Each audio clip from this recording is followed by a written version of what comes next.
우리 서로 옆에 계신 분들한테 인사합시다. 정말 뽀송뽀송해지셨습니다.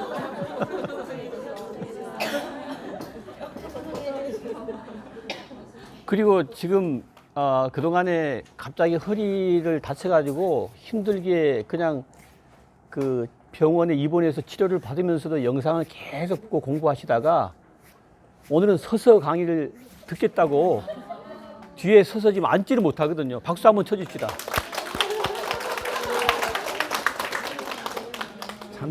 참 눈물 납니다. 이렇게 마이크 음성 듣다가 저 육성 지난번에도 한번 들었지만 괜찮은가요? 쑥스럽구만요. 자, 8과를 공부하겠습니다. 95쪽입니다.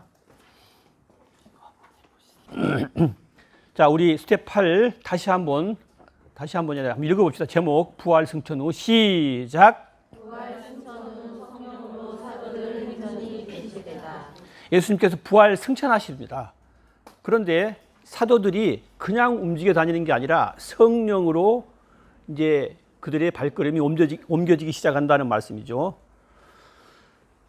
오늘 공부해야 될 내용은 지난 시간에 사복음서가 끝났습니다. 그리고 오늘 시작이 사도행전이 시작됩니다. 구약을 공부할 때는 구약 말라기가 끝나고 사복음서 시작인 마태복음이 시작되는 그 시점은 약 400년의 기간이 가운데 중간기로 있다고 했습니다. 그런데 이 사복음서가 끝나고 사도행전으로 이어지는 이 부분은 매우 밀착되어 있다고 지난 시간에 말씀드렸어요. 그 접착제가 무엇이다? 그렇죠. 성령이다 했습니다. 그 성령의 능력으로 모든 사도들의 그 행전이 시작된다는 겁니다. 성령, 이거 굉장히 염두에 두셔야 된다는 거죠. 그래서 사복음서의 포인트 첫 번째가 그 얘기고요. 두 번째 2번 한번 같이 읽어볼까요? 최초로 시작.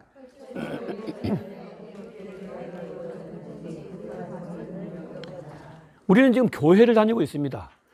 근데 여러분이 한 번쯤 이 교회가 맨 처음에 어떻게 존재했을까? 어떻게 생겨났을까라는 생각 해보신 분이 계실 거예요, 아마. 교회를 위해 나와서 예배를 드려야 되는가? 교회가 무언가? 그런데 최초로 예루살렘에 예수 믿는 사람들의 모임, 이게 공동체고 그것이 바로 교회거든요. 예수 믿는 사람들의 공동체가 어떻게 처음에 시작되는지 그 과정을 한번 눈여겨서 보자는 겁니다. 자, 3번 시작.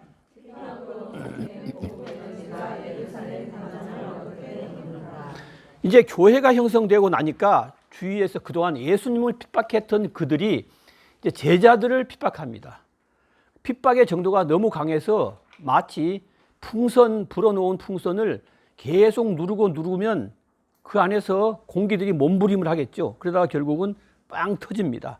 그리고 그 복음이 예루살렘에만 머무는 게 아니라 퍼져서 밖으로, 외부로 예루살렘 담장을 넘어가는데 그것이 어떻게 그런 과정을 거쳐서 그렇게 되는가 하는 내용을 공부하겠다는 겁니다. 자, 그 내용 중심으로 오늘 공부하는데 오늘 공부 내용이 지금 소개한 그거 포함해서 결국 이제 교회가 형성되고 난 이후에 이방으로 복음이 전해지는 바울의 1차 선교 여행이 시작되기 직전까지 마치고 오늘 과정. 그래서 8과만이 아니라 9과 앞부분까지 약간 합니다. 그리고 다음 시간에 이제 본격적으로 바울이 선교 여행을 하는 과정을 공부하겠다. 우리 96쪽을 봅시다. 방금 말씀드린 것처럼 이제 사도들이 움직였던 사도행전하고 사복음서가 어떻게 이어지는가. 지난 시간 복습 겸해서 보면 사복음서의 핵심 내용은 뭐냐 하면 성령을 기다려라 라고 했고 사도행전 오면 그 기다려라고 했던 성령이 오시게 됩니다. 그 오신 힘으로 인해서 96쪽 양과로 2번 있죠. 약속대로 성령이 오셨는데, 자, 이어지는 사도행전에서는 예수님이 승천하시고 7일 후에 오순절에 성령이 오셨다 하는 내용입니다. 그래서 성령이 오시면 그 성령이 하는 일이 뭐냐면 권능을 주신다는 겁니다. 그 권능을 어떻게 주시는가 하는 걸 우리가 볼 겁니다. 그리고 세 번째 보면 말씀드렸듯이 사복음서 다시 한번 복습 겸해서 사도행전이 연결되는데, 사복음서 마지막에서 성령이 접착되게 된다는 뜻은 뭐냐 하면 예수님이 그렇게 말씀하셨거든요. 자, 이제 내가 복음을 완성했으니, 십자가에 못 박혀 돌아가시고 부활하셨기까지 했으니까, 복음을 완성했으니 이제는 너희들은 그 사실을 전해서 많은 사람들이 행복하게 해주라. 예수 믿으면 행복하다, 그거 알려줘라. 그러니까 우리는 신앙생활 할 때, 예수님 믿었으니까 의무적으로 교회를 가야 되고 의무적으로 성경을 읽어야 되고가 아니라, 원래 복음은 기쁜 소식이거든요. 우리에게 부담 소식이 아니란 말이죠. 예수 믿는 일은 기쁜 소식이란 말이죠. 행복한 소식이란 말이죠. 그러면 우리는 혹시라도 여기서 너무 무엇 해야 한다, 무엇 하지 말아야 한다라고 하는 그 율법적인 복음의식이 혹시 조금이라도 남아있다면, 이번 기회에 성경을 읽으면서 복음은 자유를 주시고 복음은 우리에게 행복을 주시는 것이다라고 해서 그 복음 속에서 만족과 행복을 느끼는 신앙의 수준까지 올라가기를 저는 바라요. 성경 읽으시면서. 그래서 예수님이 이제 복음을 완성한 다음에, 그러면 너희들이 이 복음을 알려라라고 하는데, 그냥 맹숭하게 알리고 그 모습, 인간 모습 그대로 알리라고 한 게 아니라, 내가 알릴 수 있는 에너지, 알릴 수 있는 불타는 심경, 그걸 주겠다. 그것이 성령의 모습으로 오신다. 그래서 이 성령이 그런 의미에서 접착제다는 의미죠. 만약에 여러분들이 집에, 그래서는 안 되지만 예를 드는 겁니다. 집에 불이 났어요. 근데 우리 아이가 이게 겨우 어린 나이, 초등학생 정도에 불과한데 1층에서 보니까 불이 타고 있는 거예요. 이렇게 말씀드리니까 다 심각해지는데, 다 자기 일이라고 생각을 하겠죠, 당연히. 근데 그런 일이 당연히 없겠지만, 그렇다고 할 때 엄마는 어떡합니까? 불길이 무슨 소용이에요? 막 뛰어 들어가는 거죠. 근데 그런 모정보다, 그런 부정보다 더 강한 에너지가 성령의 능력이라는 거예요. 그래서 그 능력을 마음껏 지금 발휘되는 것이 바로 이 사도행전이다. 사도행전에는 그러니까 모든 행전 속의 스토리가 성령이 거기서 부글부글 끓고 성령이 꿈틀꿈틀대는 그런 성경 목록이 바로 사도행전이라는 거죠. 어떤 분들은 그래서 사도행전을 성령행전이다, 그렇게 부르시는 분도 있다는 겁니다.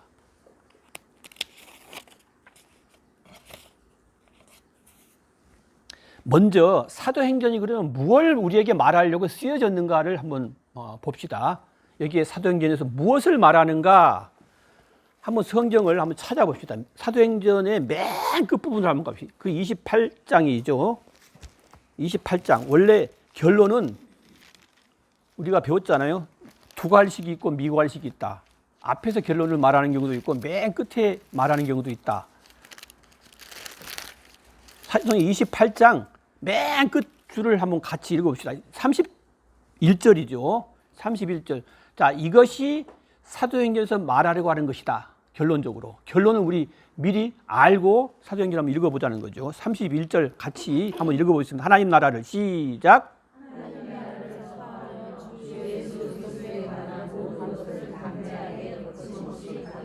예, 무엇을 전파하며? 하나님 나라를 전파하며. 하나님 나라가 좋은 나라, 안 좋은 나라? 행복한 나라, 그죠? 근데 여러분 마음속에 늘 제가 말씀드리지만, 하나님 나라가 이게 하나님 나라야, 내 마음속에? 그렇다면 여러분이 그 하나님 나라를 가꾸어야 돼요. 가꿀수록 아름다워집니다. 봄꽃이 요즘 얼마나 좋습니까? 화단에 꽃이 있으면 그 꽃 그냥 놔두면 그냥 제각각 피는데, 그걸 심고 전지해주고 더 아름답게 피도록 관리해주면 더 아름다운 꽃밭이 되듯이, 여러분 마음속에 하나님 나라를 관리해야 돼요. 관리라는 표현이 좀 어색하지만 어떻든 잘 이루어가도 하나님 나라를 이루어가도록 애써야 된다는 거죠. 그런데 하나님 나라를 전파하며 주 예수 그리스도에 관한 모든 것을 담대하게 거침없이 어떻게 하더라? 가르치더라. 이것이 사도들이 행전에서 보여준 스토리의 결론이라는 겁니다. 그래서 사도행전이 이런 스토리라는 걸 먼저 아실 필요가 있다. 그런데 자, 여기 보시면 그럼 사도행전의 주요한 스토리가 어떻게 진행되는가 하면 크게요. 여기에 다시 봅시다. 베드로의 스토리가 앞부분을 차지해요. 여기에 베드로는 유대인이죠. 그런데 뒤에 이 그림이 나오니까 적지 않으셔도 됩니다. 97쪽에 나옵니다. 사도행전 1장부터 7장까지는 거의 순수하게 베드로의 스토리가 많은데 바울 스토리가 13장부터 28장까지예요. 바울 스토리가 더 많습니다.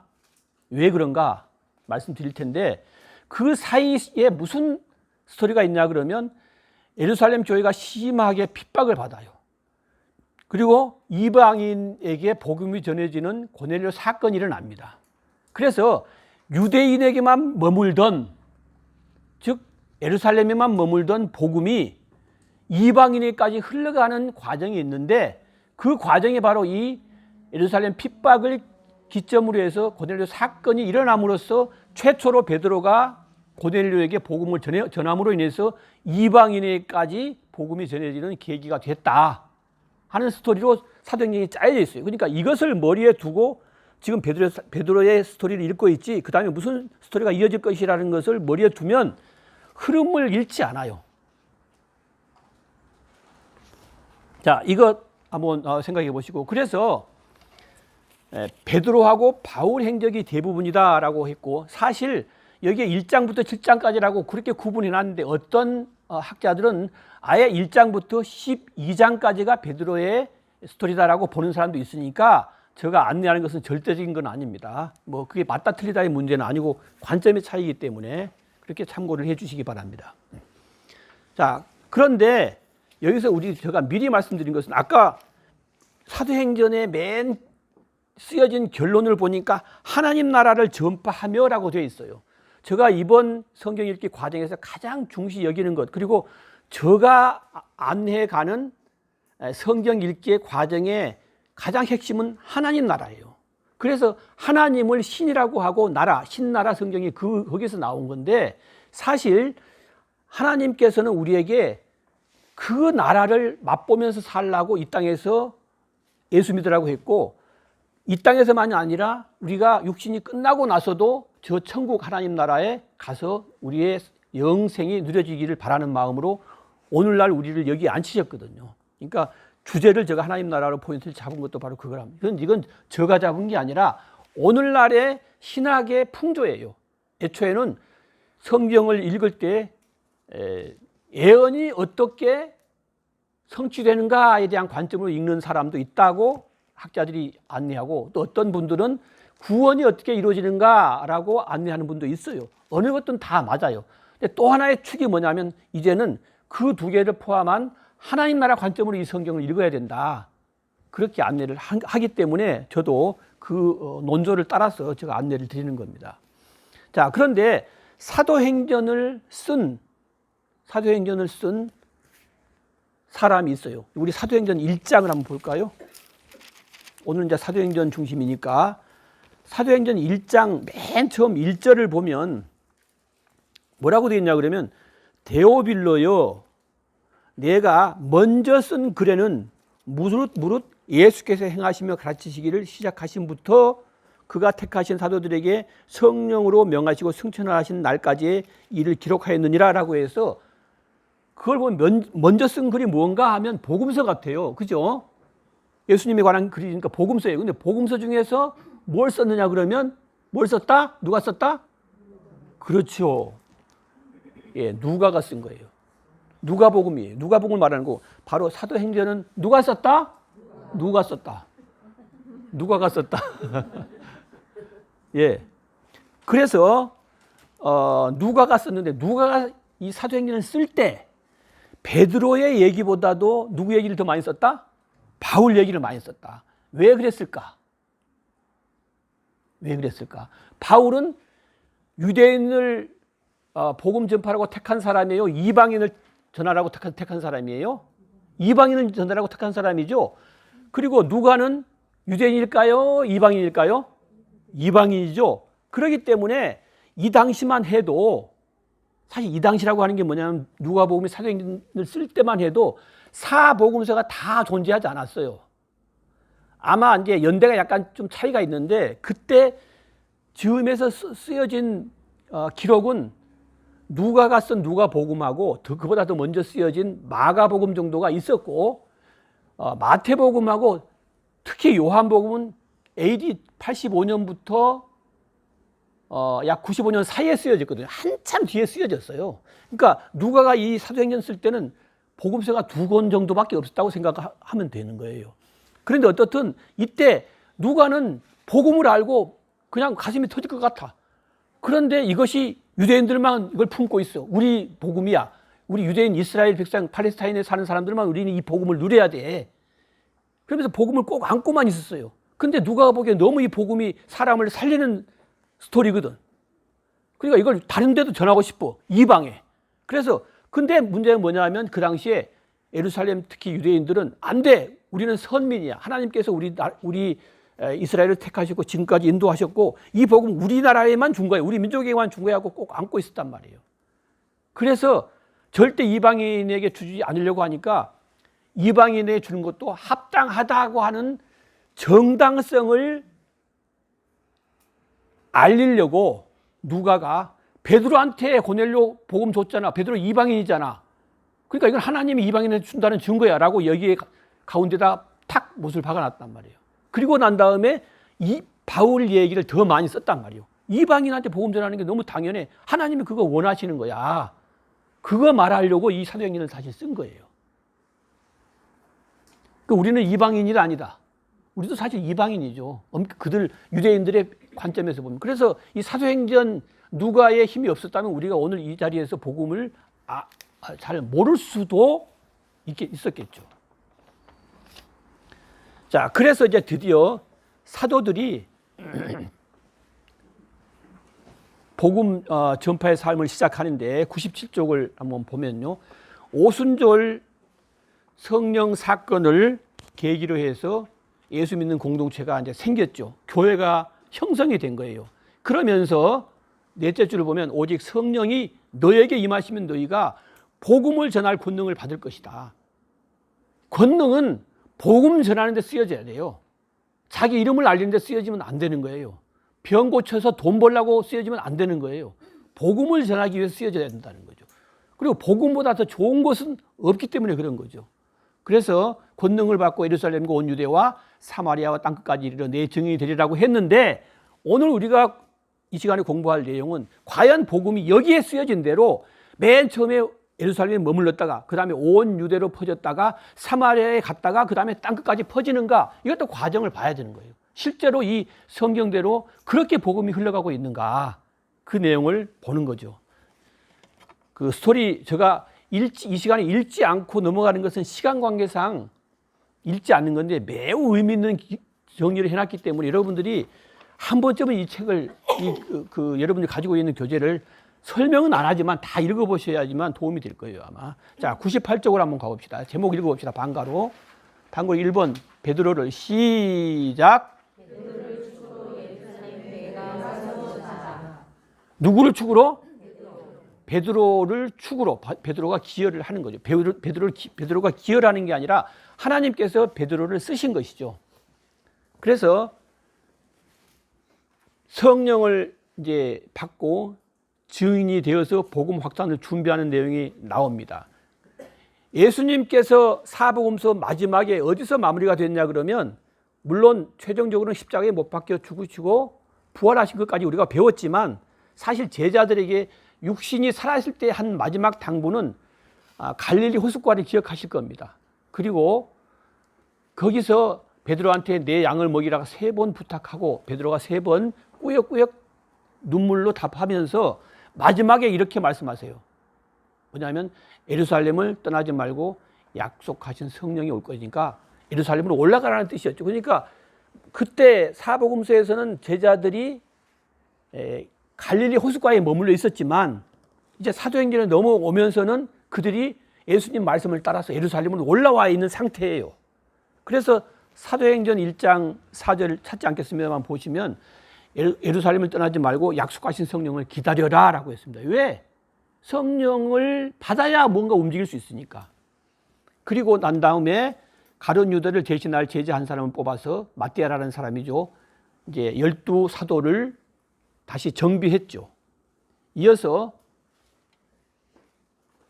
예수님을 따르던 12 제자만이 제자가 아니에요. 사실은 많은 예수님을 따르던 무리들이 있었어요. 그 무리들이 12 제자 포함해서 그리고 예수님의 어머니 마리아와 예수님의 친동생 2사람 포함해서 약 120명 정도가 이제 복음을 준비하려고 하는 그런 마음으로 기도하고 있었다는 얘기죠. 그 얘기가 이제 사도행전 2장 8절에 나오는데 어떻든 이런 그 복음을 전파할 사람들이 기도하면서 기다린 것이 바로 성령의 오심이다. 그리고 드디어 성령이 이제 오셔서 성령으로 권능을 주게 되는 거죠. 권능이 얼마나 크냐 그러면 베드로가 사람을 살렸어요? 못 살렸어요? 살렸죠. 어디에서? 드로아에서 유두고라는 청년이 떨어져 죽었을 때 살렸잖아요. 그게 뭐예요? 성령의 권능이죠. 또 바울이 제가 잘못 말했죠. 그거는 바울이죠. 그죠? 바울이 살렸죠. 그리고 베드로는 누구 살렸어요? 도루가. 그죠? 도루가에서 죽어있는 시체한테 명했더니 살아난 거예요. 그러니까 이 두 축에 나와 있는 이 두 사도는 성령을 받아서 죽은 사람을 살렸던 예수님의 능력까지도 행했던 사람이에요. 그것이 바로 성령의 권능이에요. 그 권능 가지고 써서 복음 전파라는 거예요. 물론 이 두 사도 말고도 성경에 기록되어 있지 않지만 나머지 사도들도 어떤 그만큼의 능력을 발휘했을지도 모르죠. 자, 그래서 이제 복음을 준비하기 위해서 성령을 기다리는데 드디어 성령이 임했습니다. 자, 성령이 임했는데 우리 사도행전 2장 한번 볼까요?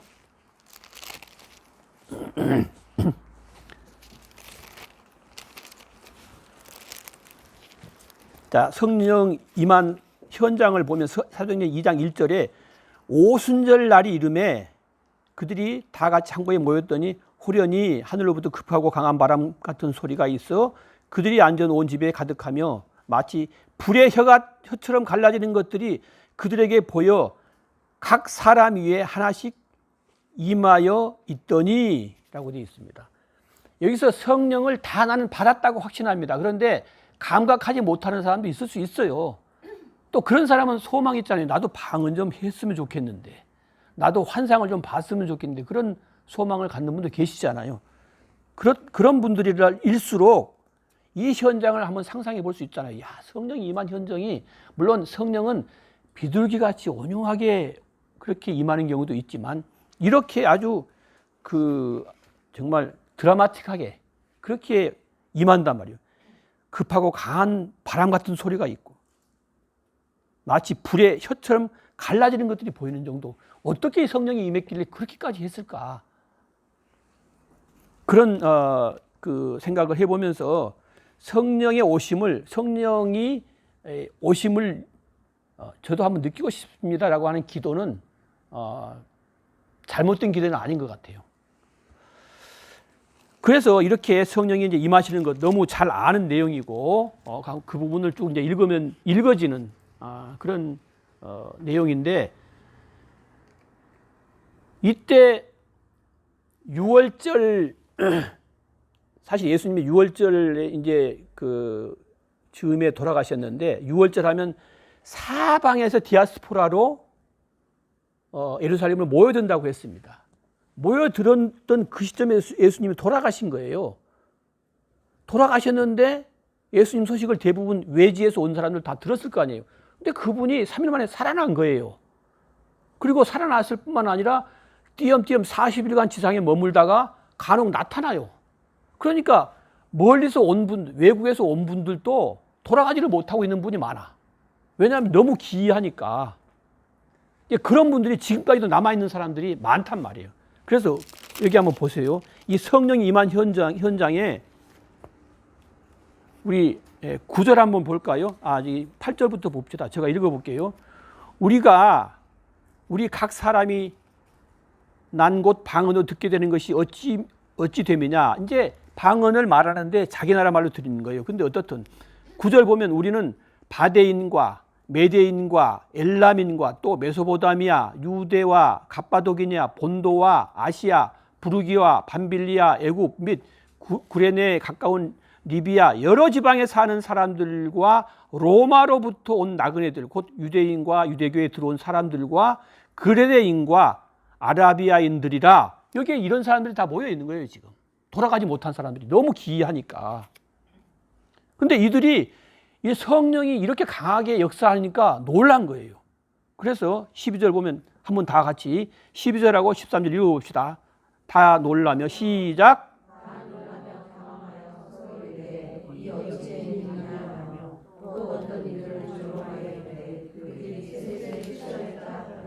그러니까 어느 모임에건 다 진짜만 있는 게 아니에요. 그리고 순도가 100%인 사람도 있지만 예수의 믿음의 순도가 50%밖에 안 되는 사람도 있어. 아니면 긴가민가해서 에이 그럴 리가 하면서 반신반의 참여한 사람도 있어. 그러니까 그런 사람들은 오히려 저 사람 술 취했네 그렇게까지 말했단 말이에요. 그리고 조롱했단 말이죠. 그런 사람도 섞여 있는데, 그러니까 베드로가 이래서는 안 되겠다고 하고 성령이 어떻게 오셨는가에 대해서 설교한 거예요. 그것이 바로 이어지는 14절부터 이어지는 베드로의 오순절 설교가 되는 거죠.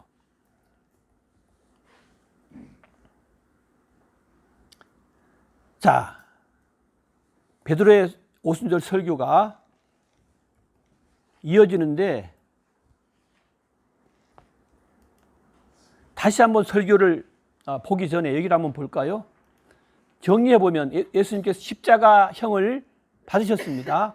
그리고 3일 후에 부활하셨어요. 그리고 난 다음에 며칠간 지상에 계셨다? 40일간 계셨다. 그리고 승천하신 다음에 7일 후에 성령이 정확하게 약속한 대로 오셨어요. 그럼 보십시오. 예수님은 살아계실 때 나 십자가에서 나는 십자가를 질 거야 라고 자기 스스로가 자기를 예언했어요. 그 예언대로 됐습니까? 안 됐습니까? 됐어요. 3일 후에 부활한다고 했어요. 됐습니까? 안 됐습니까? 됐어요. 부활 후에 하늘로 계속 나는 지금 여기 있지만 하늘로 올라갈 것이다. 너희들은 내가 있는 곳에 못 올 것이라고 사복음서에 계속 말씀하셨어요. 그것 다시 올라가셨어요. 그리고 성령 보내주신다고 했는데 성령 보내주셨어요. 왜 제가 이것을 짚냐 그러면 예수님께서 하신 예언 지금까지 거의 99%다 이루어졌어요. 구약에 나와 있는 선지자들이 예언한 예언 내용, 예수님이 오신다는 자체, 이 땅에 오신다는 자체부터 예언이 이루어졌어요. 성경에 나와 있는 것은 예언투성입니다. 근데 예언이 99.99999%가 다 성취됐어요. 아직 성취되지 않은 한 가지 뭘까요? 예수님이 다시 오신다는 재림. 그러면 우리가 경험상 문헌에 의해서 증거된 이 예수님의 예언 성취, 선지자들의 예언 성취가 마지막 재림도 성취된다 안 된다? 된다라고 우리가 믿을 수 있다는 거죠. 믿고 안 믿고는 여러분들 몫이지만. 그래서 베드로가 어떻든 이제 오순절에 대해서 사람들이 당황하는 사람도 있고 의아해하는 사람도 있고 조롱하는 사람도 있으니까 그 설교를 합니다. 설교를 하는데, 원래 이 현상은 지금 우리가 아무것도 모르는 상태에서 갑자기 주어진 게 아니야. 원래 이렇게 한다고 했어. 누가? 옛날에 구약시대 너희들이, 이제 유대인들을 말하는 거예요. 당신들이 그렇게 믿고 있는 구약에 있는 선지자들, 그들이 이미 이렇게 된다고 말씀하셨어. 이 내용이에요. 그래서 7절을 보면 선지자가 말한 말씀을 선지자들은 하나님의 말씀을 받아서 했기 때문에 그렇게 말하는 거예요. 하나님이 말씀하시기를 이렇게 말한 거예요. 선지자들이 말했는데, 왜? 선지자가 하나님의 말을 받아서 전했기 때문에. 말세에 내가 내 영을 모든 육체에 부어주리니 자녀들 예언한다, 또 젊은이들 환상 본다, 늙은이들 꿈을 꾼다, 이런 현상이 나타난다 라고 이제 설명을 하는 겁니다. 그러면서 27절 보죠. 우리 많이 듣죠. 누구든지 주의 이름을 부르면 구원 얻는다는 말씀을 하고 있어요. 자, 그런 내용으로 베드로가 계속 이제 설교를 합니다. 이 성령 현상 이런 거야, 이렇게 다 이 근거 있게 지금 오시는 거야라고 말씀하는 거죠. 그러면서 선지자들도 계속 그렇게 말해왔어. 근데 그 유대인들의 구약 시대를 보면 유대인들이 선지자들을 계속 죽였거든요. 말도 안 되는 소리 한다고. 그들이 부패해가지고 하나님 버리고 딴 길로 가가지고 하나님 말씀을 전하는데 그걸 못 알아차리고 계속 그들을 핍박하고 죽였어요. 그리고 심지어 구약의 마지막 인물이라고 보는 세례 요한까지도 결국은 목 베어 죽였잖아요. 그렇게 핍박한 것이 당신들이야 라고 그렇게 베드로가 말하는 거죠. 그것이 베드로의 설교고 그런 내용을 염두에 두시면서 이제 성경을 읽으시면 되겠습니다. 그러니까 그렇게 이제 베드로가 그 복음을 말하면서 진짜 예수가 메시아로 오신 것이다라고 말하니까 듣는 사람들이 이제 그 양심의 찔림을 받았어요. 그래서 2장 36절을 보면 그런즉 이스라엘 온 집은 확실히 알지니 너희가 십자가에 못 박은 이 예수를 하나님이 주와 그리스도가 되게 하셨느니라 하니라. 즉 뭐냐 하면 선지자들이 예언한 인물이 바로 메시아인데 메시아를 결국은 메시아까지도 너희들이 죽였지 않느냐라고 말하니까 37절에 그들이 이 말을 듣고 마음에 찔려 베드로와 다른 제자들에게 물어 이르되 형제들아 우리가 어찌할꼬 라면서 통에 가슴을 치는 거죠. 근데 이 말씀도 사실은 계속해서 그 이제 요엘이 그 성령에 대해서도 물론 예언한 바가 있지만 구약 시대에 계속 그 지금 이 회개 현상을 보이는 것처럼 구약 시대부터 계속 그 요엘이 그랬잖아요. 너희들 회개해야지만 하나님께로 돌아와야지만 살 수 있다. 그것이 살 길이다. 그러면서 옷만 찢지 말고 너희들 마음을 찢어라. 회개해라. 이제 그런 내용을 말하면서 성령이 임할 것을 요엘서에서 나온단 말이죠. 이게 요엘서에 나오는 것이 이 사도행전에 인용이 돼서 이게 나와요. 그거 한번 읽어보시기 바라고요.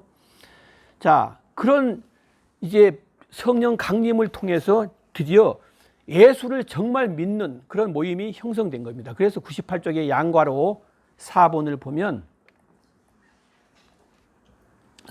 오순절 성령 강림 사건으로 예루살렘 교회 공동체가 이제 이루어진 겁니다.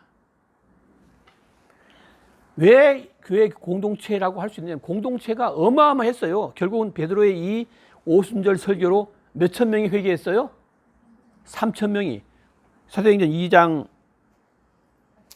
41절을 한번 보시면요. 그 말을 받은 많은 사람들이 세례를 받으며 이날에 신도의 수가 몇 천? 3천이나 더하더라. 그러니까 설교 한 번 하고 3천 명이 그냥 교회가 생겨버린 거예요. 그래서 그 자체가 이제 공동체로 이제 형성이 된 거죠.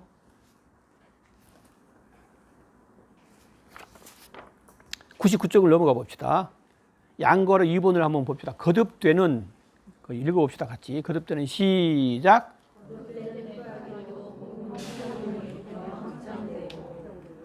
자, 여기에 한번 봅시다.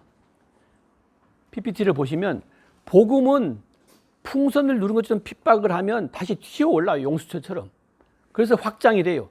확장이 되면 또 기존에 있는 기득권 세력, 유대인들 기득권 세력들, 대제사장 포함해서 사두개인, 바리새인 이들이 예수교에 관심이 많이 쏠리니까 이들을 핍박한단 말이죠. 그래서 다시 확장하면 핍박하고 확장하면 핍박하고 이런 과정. 확장하면 핍박, 또 확장하면 핍박, 또 확장하면 또 핍박. 그러다가 다시 확장. 이 과정을 거쳐서 지금까지 왔단 말이에요. 근데 그 확장도 핍박도 있게 그들이 견뎌나가면서 역할할 수 있게 하는 힘이 뭐냐? 성령의 능력이었다는 거죠. 그 성령의 능력이 임했던 것이 마찬가지로 베드로가 성전 미문 앞에서 걷지 못하는 사람을 일으키게 한 사건이 나오는 게 바로 이제 사도행전 3장이죠. 근데 여기 여러분들 읽어보시는데 그 미문 앞에 걷지 못하는 자는 구걸을 했어요. 몇 푼 달라고, 배고프다고, 한 끼만이라도 해결하게 해달라고. 근데 정말로 예수님도 그랬어요. 문제가 있으면 문제의 현상만 해결해 주지 않아요. 우리가 당한 어려움이 있을 때 그 어려움을 간곡하게 기도하면 하나님께서는 문제를 보는 게 아니에요. 그 문제의 본질을 보는 거예요. 걷지 못하는 사람이 배고픈 이유는 걸어서 행세를 해서 자기가 노동을 하고 뭘 움직여가지고 자기가 할 수 있잖아요. 근데 매일같이 그냥 구걸만 하고 있는 사람에게 베드로는 그 앉아있는 걷지 못하는 사람이 먹을 것 좀 주시오라고 하니까 먹을 것 준 게 아니라 문제의 본질을 해결을 해줬단 말이죠. 여러분도 구할 때 그렇게 구하시면 좋을 것 같아요. 그래서 일어나 걸으라 하니까 걷기도 하고 뛰기도 했잖아요. 그게 성령의 능력인 겁니다. 그래서 그런 성령의 능력을 믿는 게 중요해요. 성령책에 이게 쓰여져 있으니까 왜 내 삶에는 이런 능력이 나타나지 않는가? 하나님, 왜 성령책에만 써놓고 오늘날 나한테는 없어요? 그렇게 하면 매달릴 필요도 있어요, 때로는. 왜냐하면 그래야 내가 살아날 수가 있으니까. 계속 죽은 성령만 믿을 거예요? 죽은 예수만 믿을 거예요? 나한테 달려있는 거죠, 나한테. 내가 어떻게 간구하느냐, 내가 어떻게 내 가치관을 예수에 심어 놓느냐, 그게 중요한 거죠. 그러자 드디어 베드로 그렇게 또 베드로가 부흥 일으키니까 공의회에서 이제 또 다시 잡아들여서 핍박을 하죠. 그것이 양과로 이번에 공의회에서 예수의 메시아됨을 오히려 끌려가서도 베드로가 낱낱이 드러냅니다. 유대 지도자들이 대제사장 가문 그리고 대제사장 가문들이 베드로와 요한을 가운데 세우고 신문을 하죠. 왜냐하면 예수님 부활해서 살아나셨어라고 하니까 유대인들은 매우 불편한 거예요. 예수가 이제 죽었으니까 잠잠해지기를 바랬는데 다시 살아났다고 하고 이 역사를 계속 드러내니까. 그래서 베드로가 감옥에 갇히고 그러나 또 다시 풀려나는 사건이 바로 사도행전 4장에 계속 나오죠. 자, 백족을 가봅시다. 풀려서 나왔는데 여전히 부흥이 되면 반드시 안과 밖에서 핍박이 있다. 아나니아와 삽비라 사건은 예수 믿는 공동체 안에서 핍박이 문제가 생긴 거예요. 그러니까 이들이 해서는 안 될 일을 했다는 것 여러분 잘 아시죠?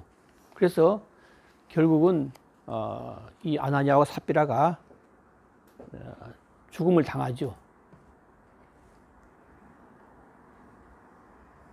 그리고 그 이후에 또 대제사장과 사두개의 당파들이 사도들을 붙잡아서 옥에 가두는 내용이 사도행전 5장에 나오는데 그때 주의 사자가 나타나죠.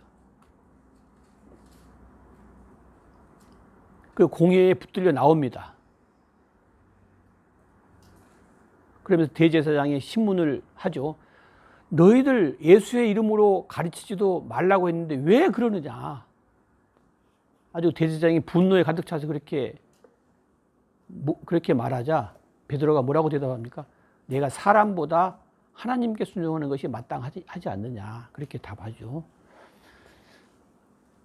그래서 그 베드로가 갇혀 있는데 가말리엘이라고 하는 이 율법 교사가 대제사장한테 이제 지혜롭게 제안을 해요. 그 제안을 성경을 읽어보시기 바랍니다. 가말리엘이라고 하는 존재는 뭔가 그 전핑줄에 나와 있으니까 한번 나중에 읽어보시고요. 자, 이어지는 스토리가 어떤 내용이냐면 초대교회 내부에 계속 갈등이 생긴다는 것. 여기를 한번 보실까요? 여기에 여러분들이 성경을 읽는 내내 이건 필요하니까 잘 좀 기억해 놓으시면 좋겠어요. 제가 하는 역할은 늘 말하지만 성경을 좀 그전보다 좀 잘 읽어지게 조금이라도 도움이 되게 하는 역할이기 때문에 성경을 잘 읽으려면 이 지식은 필요해요. 잘 보세요. 유대교에 속한 자들을 성경에서는 여러 가지 다양하게 표현해 놨어요. 근데 보시면 유대교에 속한 자들은 원래 유대인들의 후예들, 자손들은 당연히 혈통적으로 그냥 유대인들인 거예요. 그러니까 혈통적으로 유대인들은 당연히 유대교를 믿어요. 그러니까 유대교에 속한 사람들이죠. 그리고 또 한 부류가 유대교에 누가 속해 있냐 그러면, 자, 이거 먼저 봅시다.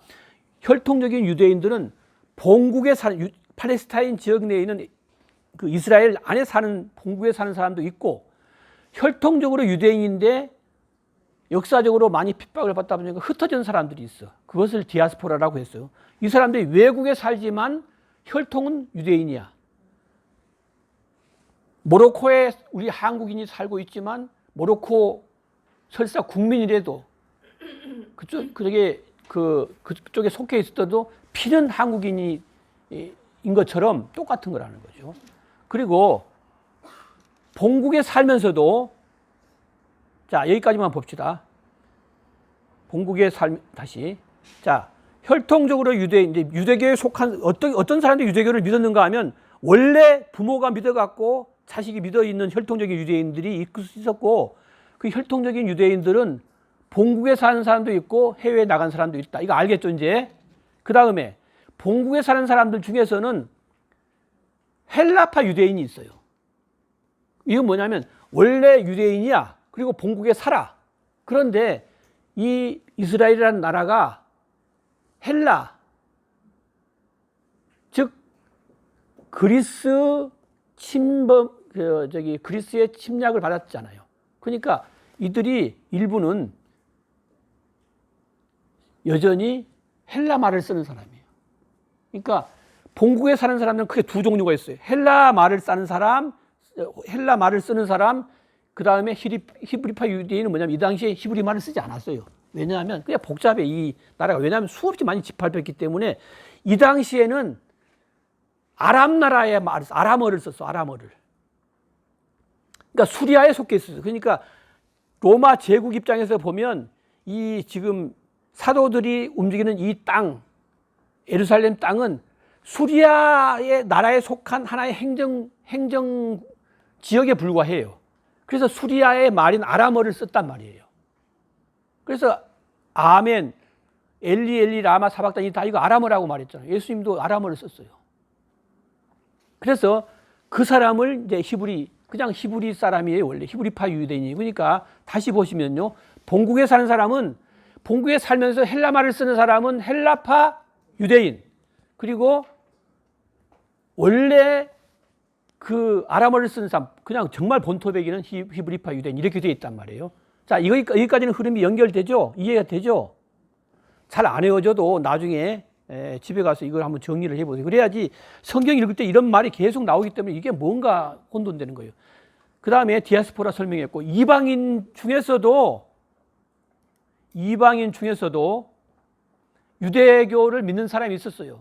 근데 이방인은 유대교를 믿는 사람이 있었고, 그러니까 원래는 이방인은 유대교를 믿었거나 다른 종교를 믿었다가 유대교를 개종한 사람도 있고, 신앙 종교가 전혀 없다가 유대교로 들어온 사람도 있겠죠.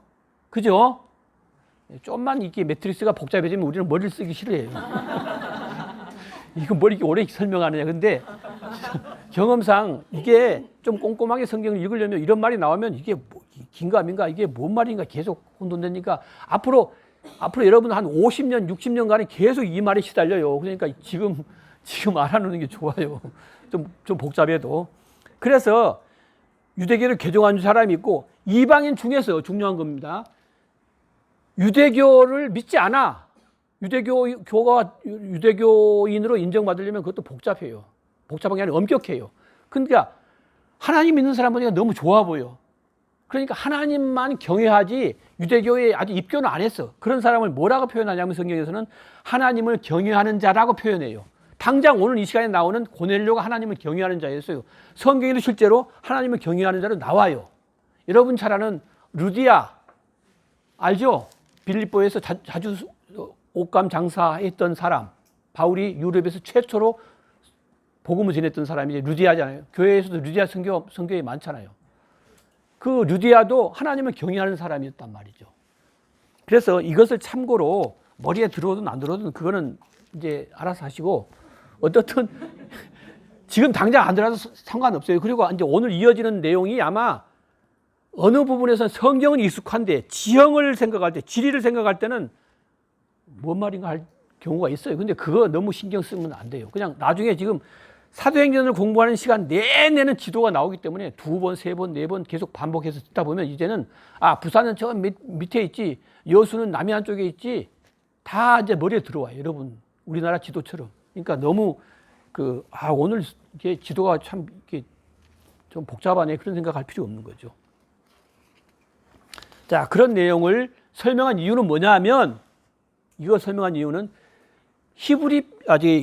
예루살렘 교회가 공동체가 생겼는데 그 안에서 인간이 사는 곳에 늘 문제가 있다. 그래서 그 안에서 불쌍한 사람들을 도와주는 일을 했단 말이에요. 우리 성경은 안 읽었지만 성령 받으니까 자기가 가지고 있는 논밭 다 팔아갖고 거기에 있는 가난한 사람들한테 막 나눠주면서 같이 잘 사는 거예요. 이게 성령의 힘이거든요. 그 내용이 나와요. 근데 그렇게 구제를 교회 안에서 하는데, 어려운 사람들 구제를 하는데, 가만 보니까 헬라 말을 쓰는 사람들, 헬라파 유대인들을 특히 홀로 사는 여인들한테 조금씩 도움을 주는데 그 사람들은 홀대하는 거예요. 히브리파에 있는 사람들만, 본토배기들만 서로 나누어 갖는 징조가 보이는 거예요. 히브리파 사람들이 자꾸 이질감을 느끼고 서운해. 그래서 그게 쑥덕쑥덕하면서 말썽이 생겨. 그래서 다시 이 히브리파 사람들은 아예 그 공궤를, 즉 어려운 사람을 나눠주는 일을 하는 사람들을, 주도하는 사람들을 멤버에서 빼버렸어. 그리고 헬라파 유대인들한테만 다 그 일을 교회에서 맡겨서 그런 불평이 없게 만드는 거예요. 그 중에 추측되는 인물이 바로 이제 스데반, 여러분 잘 아는 스데반, 그 다음에 빌립, 이런 사람들도 포함돼서 흔히 말하는 7 집사가 그 일을 한 거죠. 자, 그 얘기가 지금 나오고, 이 얘기 설명하기 위해서 지금 이걸 다 설명했는데, 이거 다 설명한 것은 성경을 앞으로 50년 동안 읽을 텐데 그때마다 걸리는 것을 좀 해소하고자 설명했으니까, 자, 이제 조금 지리한 얘기 넘어갑니다. 우리 101쪽에 양가로 3분 봅시다. 드디어 스데반 얘기가 나와요. 그러니까 스데반은 직분이 뭐였다? 집사였다. 우리 직분 여기 다 집사, 권사, 안수집사 그분들이에요. 그러니까 스데반 집사가 어떻게 했는가가 오늘 여기에 나와 있단 말이죠.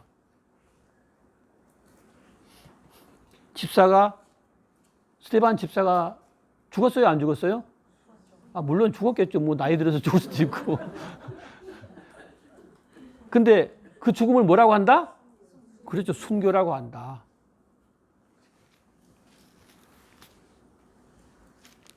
스데반 집사가 순교했다는 사실을 여기에 아마 거의 한 99%는 다 아실 거예요.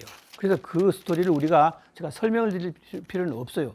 근데 원래 이 스데반은 지금 말한 것처럼 이 헬라파 유대인들이 모이는 것처럼 성경의 표현대로 리버디노 회당에 나간다고 표현되어 있어요.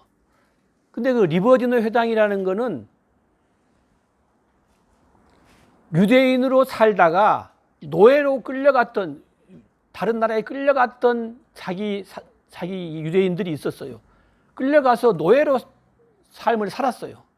근데 그 노예로 살다가 일정한 기간 살았거나 아니면 어떤 대가를 지불하고 자유를 얻어서 다시 우리 그 예루살렘으로 돌아온 사람들, 그걸 이제 영어로 리버디노가 리버티의 어원이, 리버티가 리버디노의 어원인 거죠. 그 자유를 얻은 사람들만끼리 모이는 그런 회당에 나간 거예요. 누가? 스데반이. 근데 거기서 그들은 유대인들이야. 근데 스데반은 예수를 믿어. 예수를 전해. 그러니까 누가 맞네 안 맞네 이렇게 이제 하면서 옥신각신 된 거예요. 그러다가 결국은 스데반을 모함해요. 제가 스데반이 한 설교가 있는데 한번 볼까요? 제가 내용은 다 보지 않고 줄거리만 간단히 말씀을 제가 드리겠습니다. 스데반이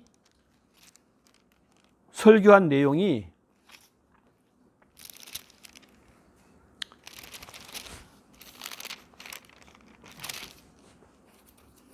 자, 7장을 한번 볼까요? 7장.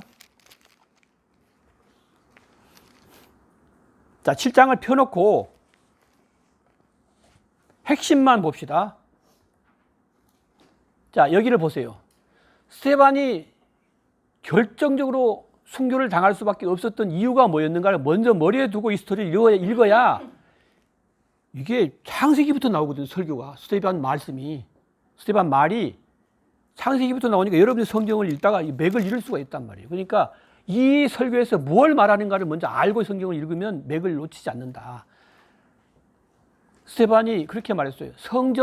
유대인들은 성전을 정말 경외스럽게 여기는 거예요. 성전에서 함부로 하면 안 돼. 근데 스데반은 성전을 헐겠다고 했어요. 율법에서 자유로워진다고 했어요. 그러니까 유대인 입장에서 이해가 안 된 거죠. 이것이 결정적으로 죽을 수밖에 없는 이유인데, 하나님은 손으로 지은 곳에 계시지 않는다고 스데반이 말한 거예요. 근데 유대인들은 하나님은 거룩한 성전에 계셔야만 하고 거기에 계신다고 그렇게 믿었던 게 그들의 믿음이었거든요. 그리고 율법에 대해서는 율법을 거스르면 안 된다고 생각했는데 스데반이 율법을 거스른 자들은 딴 사람들이 아니야. 바로 너희들이야 라고 직설을 했거든요. 그러니까 결국은 이제 순교를 당한 거죠. 그러니까 스데반의 설교는 7장부터 이어지는 설교는 핵심을 뭘 말하느냐 그러면 성전 그거 손으로 지은 거야. 율법 지켜야 되는데 안 지킨 건 정작 너희들이야. 그 두 가지를 변론하기 위해서 이 설교를 한 거예요. 그런 맥락으로 읽으시고 스데반 설교를 보면 창세기 아브라함부터 나와요. 7장 2절부터 아브라함 나오죠. 8절에 보면 이삭 나오죠. 그 다음에 야곱 나오죠. 그 밑에 요셉 나오죠. 누구까지 나오냐면 솔로몬까지 나와요. 성전 하나님이 지으셨다. 그러나 하나님은 거기에만 계시지 않는다. 온 존재하는 곳은 모두에 이제 계신다. 자, 그것을 맥을 잡고 읽어야 이 스데반 설교가 읽어지지, 안 그러면 이게 왜 다시 구약이 이렇게 길게 나오는가 생각할 수 있단 말이죠.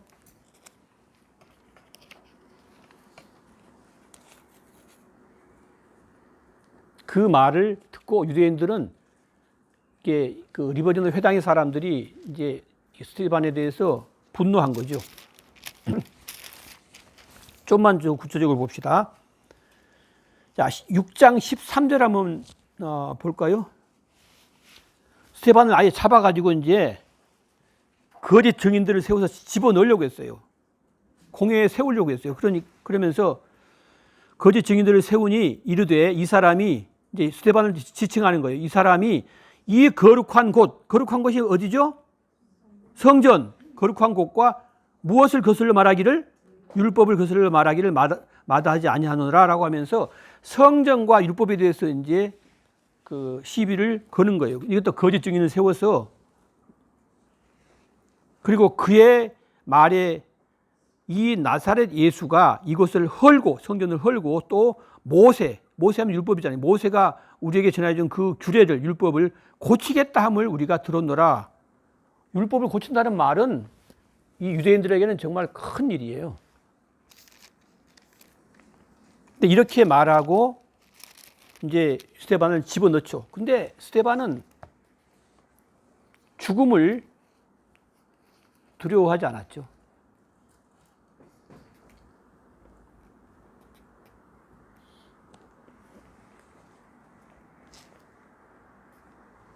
(7장 56절을) 보시면 56절을 한 절만 우리 같이 스데반이 읽어봅시다. 시작. 스데반이 성령 충만하여 하늘을 우러러 주목하여 하나님의 영광과 및 예수께서 하나님 우편에 앉으신 것을 보고라고 되어 있습니다.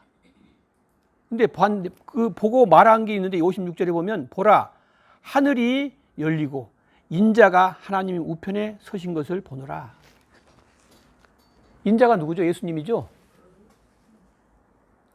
그러니까 스데반은 일반 유대인들이 보지 못한 것을 본 거예요. 그러니까 죽음을 감수한 거죠. 달게 받은 거죠. 그럴 수 있었던 거죠. 그래서 우리의 신앙의 깊이는 똑같이 신앙생활을 해도 좀 더 본 사람이 있고 좀 덜 본 사람이 있어요. 그것은 내가 많이 배웠거나 내가 많이 가졌거나 이거 크게 관계가 없어요. 그래서 좀 더 많이 더 보고 많이 예수님 하나님의 능력을 경험한 사람이 결국은 더 넓은 더 울창한 하나님 나라의 숲을 볼 수 있는 거죠. 근데 거기에 승부를 걸어야 되는데 그래서 결국은 101쪽에 양과를 입은 보면 황홀한 표정을 아마 보였을 것이다. 저는 그렇게 해석을 한 거죠. 황홀한 표정을 남기고 스데반이 이제 순교를 하게 됩니다. 그 내용을 읽으면 되는데 여기서 주목할 것 한 가지만 보면 그 스데반을 처형하는 그 현장에 사울이라고 하는 청년이 등장을 하게 되죠. 사울이 그 뒤에 변해서 누구가 되죠? 예, 58절을 보면 성 밖으로 내치고 돌로 칠세 증인들이 옷을 벗어 사울이라고 하는 청년의 발 앞에 두니라 라고 되어 있습니다. 자, 이것이 바로 이제 사울이 성경에 맨 처음에 등장하는 하나의 고리가 되는 겁니다. 그 사울이 얼마나 험했냐 하면 102쪽을 보십시오. 102쪽 큰 2번을 보시면 2번 한번 같이 목소리를 좀 돋워서 읽어봅시다. 시작.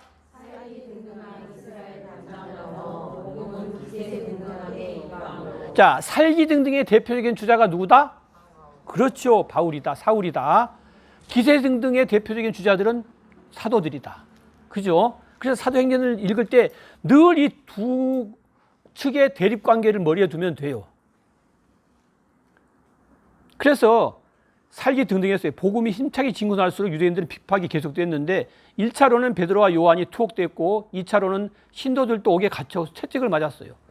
그리고 스데반의 순교는 어쩌면 3차 박해라고 할 수 있어요. 이게 절대적인 건 아닙니다. 1차, 2차, 3차 구분이. 그러나 대체로 그렇게 보고 있다는 겁니다. 그래서 이렇게 핍박을 스데반 핍박을 이제 받게 되고 그 핍박이 예루살렘 교회에 이제 들이닥쳤어요. 그래서 여기 PPT를 잠깐 한번 봅시다. 핍박을 받다 보니까 교회에서 견딜 수가 없어. 잡아 죽이려고 하니까. 그래서 이 예루살렘 교회에서 사방으로 이제 흩어지기 시작해요. 예루살렘에 있다가 사마리아로 쫓겨가. 일부 누가 쫓겨났는가? 헬라파 유대인이 있고 무슨 파 유대인이 있다 그랬어요? 히브리파 유대인이 있다 그랬어요. 그러면 쫓겨서 견디다 못해 쫓겨간 사람들은 헬라파일 가능성이 커요? 히브리파일 가능성이 커요? 헬라파. 어떻든 헬라파라고 하면 그래도 이방인 느낌이 드니까. 그래서 헬라파들이 대부분 많이 쫓겨갔어요. 그래서 이 헬라파의 일부들이 사마리아로 쫓겨갔어요.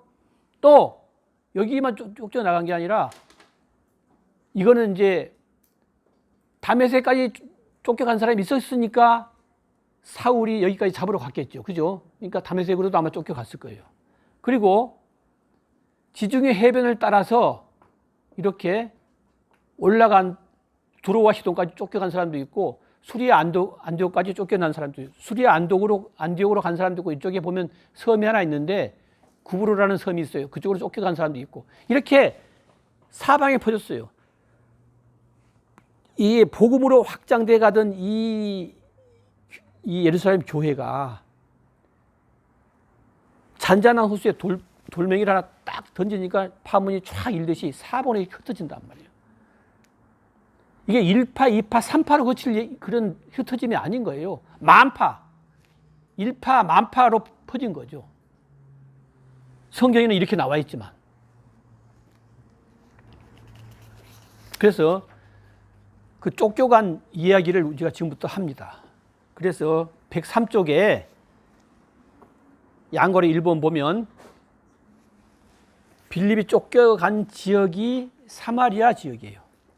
여기 보시면 예루살렘에서 쫓겨갑니다. 이 빌립이 누구냐 하면 아까 예루살렘 교회에서 스데반과 그리고 빌립 포함해서 7집사가 공회를 어려운 사람들 도와주던 역할을 했던 그 빌립인 거예요. 얼마나 믿음이 충실한지. 그래서 사마리아로 쫓겨갔어요.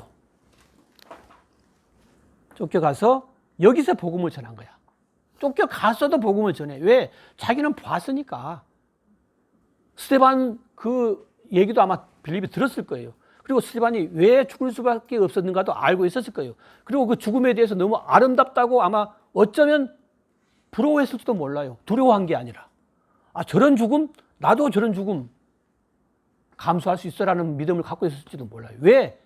쫓겨갔는데도 지금 죽음이 두려워서 쫓겨갔는데도 거기 가서 또 죽을 짓을 하고 있거든. 무슨 짓? 복음을 전하는 짓. 짓이 아니겠지만 복음을 전했는데 나중에 그 소식이 들려온 거예요. 복음은 전해서 예수 믿으면 구원 얻는다고 했는데 진정으로 중요한 것은 복음 전하고 이제 성령을 받아야 되는데 성령을 받았는지는 아직 몰라. 그러니까 본교회인 예루살렘 교회에서 베드로하고 누가 찾아가요? 요한이 아마 갈 거예요. 요한이. 베드로와 요한이 여기 사마리아로 급히 가요. 아, 이런 와중에서 사마리아에 가서 빌립이 복음을 전했네. 그럼 우리가 가서 도와줘야지. 무슨 도움? 가서 성령을 받도록 그렇게 기도해주고 성령을 받게 된 거예요. 그리고 빌립의 사역은 여기서 끝난 게 아니라 하나님이 빌립에게 이르렀어. 너 거기서만 머물지 말라. 그러니까 빌립도 참 대단하죠. 그래서 빌립이 여기서 내려와서 가사로 가죠. 그 가사 가는 길에 만난 사람이 바로 이디오피아 여왕 그 네시를 만나죠. 네시가 수레를 타고 가면서 덜커덩 하면서 거기서 글을 읽고 있었어. 그러니까 오늘날에 성경을 잘 읽지 않는 사람 중에 한 부류가 이런 사람들이 있는데 성경을 읽었는데 하여튼 이 사람도 이제 구약을 읽었어요. 유대에 속한 사람이었는지 모르겠는데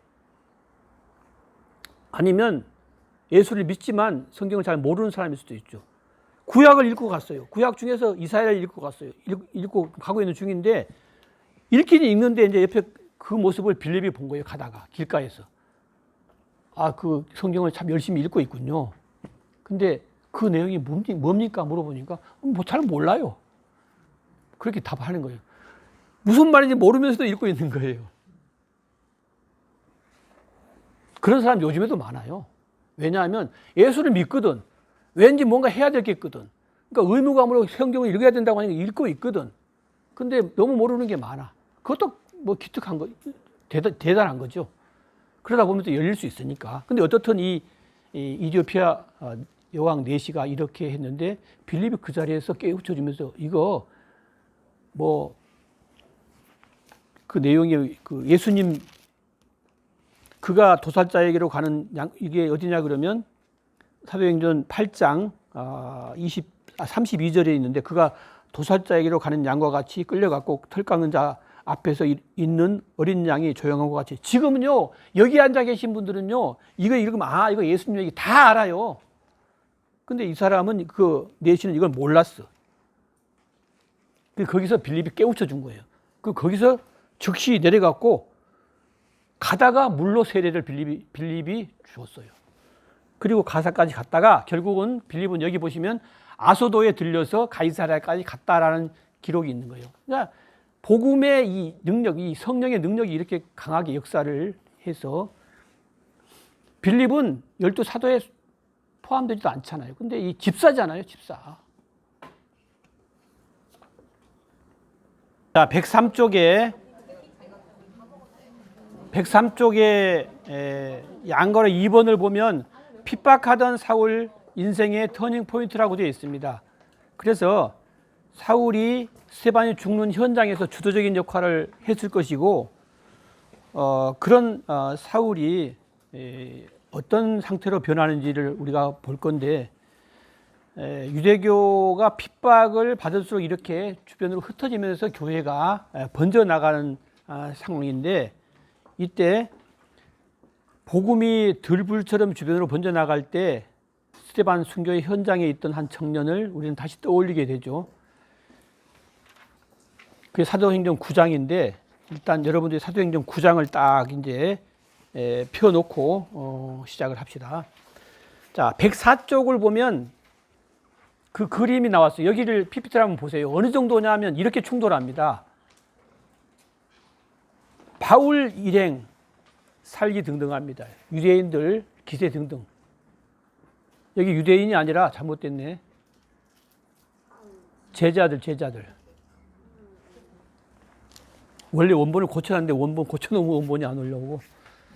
예, 어떻든 여러분 교재는 옳게 돼 있죠?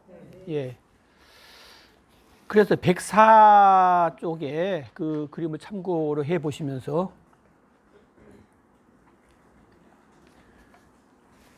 바울이 왜 그렇게 참고로 그 말씀 드리기 전에 104쪽에 동그라미 1번하고 동그라미 2번 보면 바울이라고 되어 있는데 그걸 사울로 고쳐주세요. 이건 틀린 게 아닌데 의도가 있어서 고치라고 하는 거예요. 그리고 이때까지는 사울이에요. 예.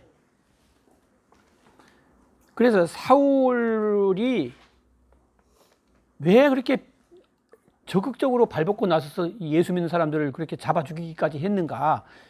이 사울은요, 그렇게 추정하는 사람도 있어요. 이 사람은 정치를 할 사람이었다. 그래서 오늘날로 말하면 무슨 정당에 가입이 돼 있던 거나 마찬가지죠. 가입됐다는 말이 아니라, 그래서 사내들인 공의회 하면 오늘날 국회의원이라는 거, 그거 하고 싶었다. 그렇게 보는 사람도 있어요. 그만큼 어떤 그 자기의 지위를 위해서 열심히 그 유대교 앞장에 선 사람이라고 보는 사람도 있어요. 그래서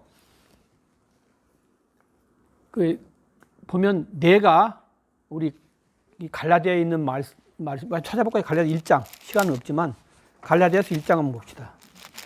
바울이 어떤 사람이었는가? 제가 읽어볼게요. 1장 14절을 보시면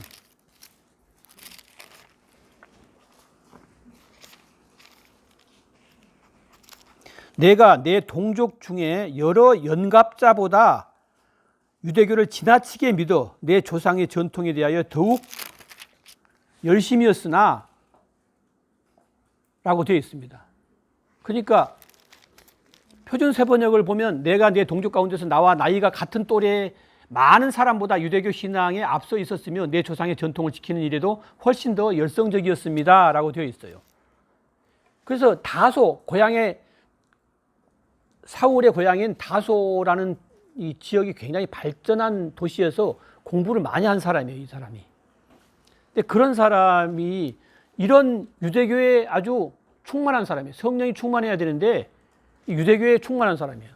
그러다 보니까 이 유대교하고 반하는 느낌이 들었던 이 예수 믿는 사람들을 핍박을 하게 된 거죠.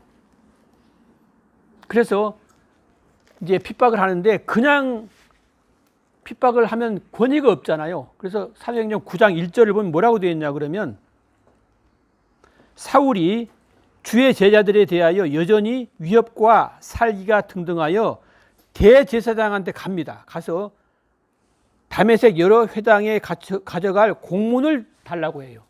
왜? 자기가 사적으로 가서 그 예수 믿는 사람들을 핍박하거나 잡아오기가 힘드니까 공적 권위를 가지려고 나 이런 사람이야 하고 내보이면서 그 일을 행하려고 핍박을 하려고 공문을 요청하는 거예요. 대제사장한테. 그리고 이제 다메섹으로 향하는 거죠. 근데 알다시피 여기에 한번 보시면 예루살렘에서 다메섹까지는 약 240km에서 250km. 거의 아마 노새를 타고 가도 한 4, 5일은 걸릴 거예요, 아마. 그 거리를 여기까지 쫓아간 거예요. 지금 사마리아 이렇게 흩어져 있는데 여기까지 가서 잡으러 간 거죠. 그런데 거기서 예수를 만나죠.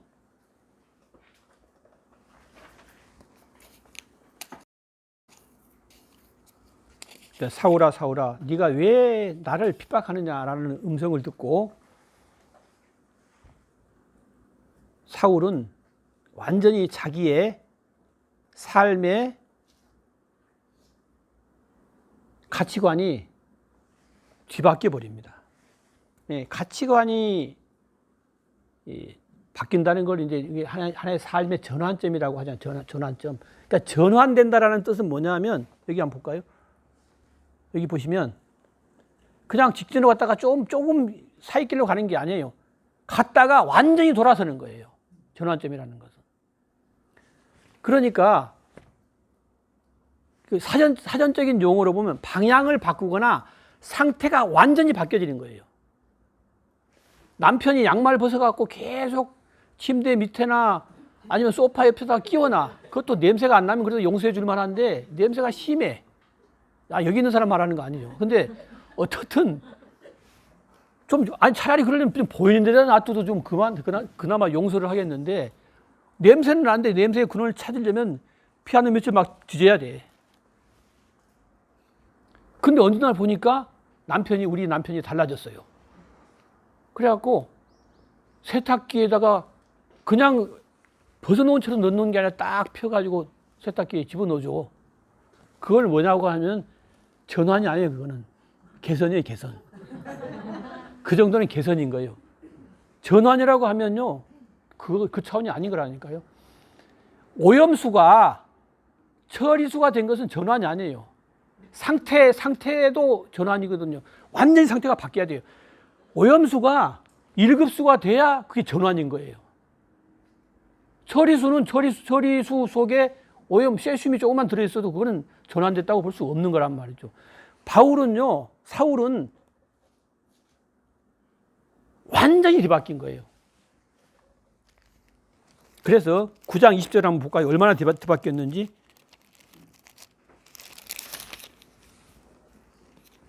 지금 제가 다 아는 내용은요, 매우 은혜가 되지만 제가 시간 관계상 안 하는 거예요. 여러분 다 아시니까.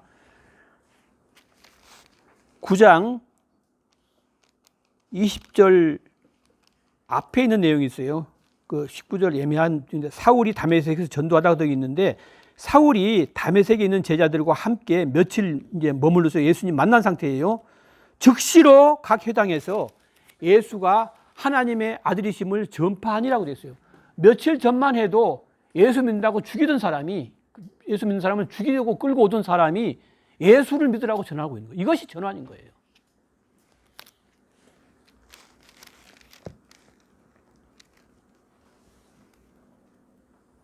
그러니까 우리 삶에서 여러분들이 이제 우리가 다 사울일 필요는 없고 다 베드로일 필요는 없어요. 그러나 내가 예수 믿는다고 이 귀한 시간에 나왔잖아요. 예수 믿는다고 일주일에 월화수목금토까지 일하고 주일날 하루 쉬어야 되는데 쉬는 날도 교회에 나오잖아요. 왜 그래야 되는가? 기왕에 그랬다면 나는 순도가 몇 프로인가? 얼마만큼 내가 전환되어 있는가? 그리고 전환돼야 된다는 걸 이 성경을 통해서 알아. 어느 부분은 전환이 됐어. 내가 나를 인정할 만큼 해. 나 주일날 절대 안 빠져, 교회에. 전환됐어. 근데 남들이 모르는 내가 있잖아요. 나만 아는 내가 있잖아요.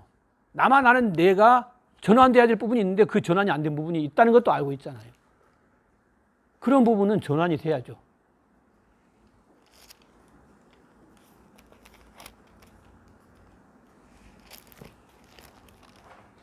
제가 해보니까 쉽지 않은 부분이 있어요. 예를 들면 성질이 나는데 성질을 안 낸다는 거. 짜증이 나는데 충동적으로 짜증이 나는데 짜증을 안 부린다는 거. 물론 이거는 이제 율법적으로 이 인성이나 아니면 인격에 대한 문제일 수도 있지만 성령이 일하시도록 맡겨서 성령의 운행대로 살면 그렇지 않거든요. 항상 그럴 수 없는 게 문제인 거지. 그래서 어떻든 전환돼야 돼요. 왜 전환돼야 되느냐? 내가 예수 믿는 사람이니까가 아닌 거라니까요. 제발 내가 늘 성경 읽으면서 부탁드리는 거는 예수 믿으니까 뭘 해야 된다 이런 의무감으로 하기보다 그러면 더 좋으니까. 왜 좋아? 속은 계속 썩는 것 같지만 그렇게 하다 보면 결국은 화평이 찾아오고 평안이 찾아오고 내가 자유해. 그래서 그 좋으니까 그렇게 하자는 거예요. 그건 단편적인 얘기지만 모든 게 다 그래요. 예수 믿는 거는 좋은 거예요, 사실은. 너무 당연한 얘기를 하고 있나?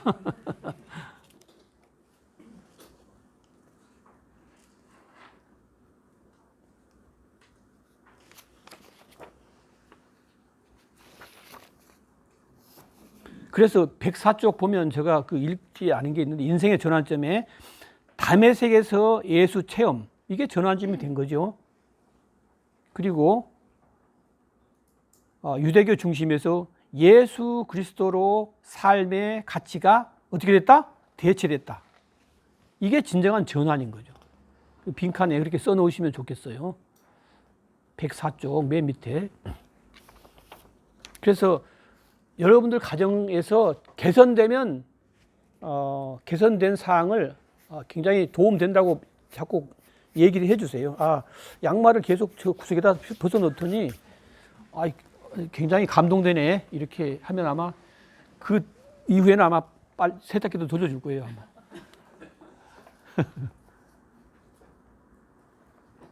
105쪽을 보면요 사울의 초기 활동 연속 경로가 나오는데 왜 경로를 얘기해 놨냐면 자 사도행전 9장 22절 한번 보세요. 9장 22절을 보시면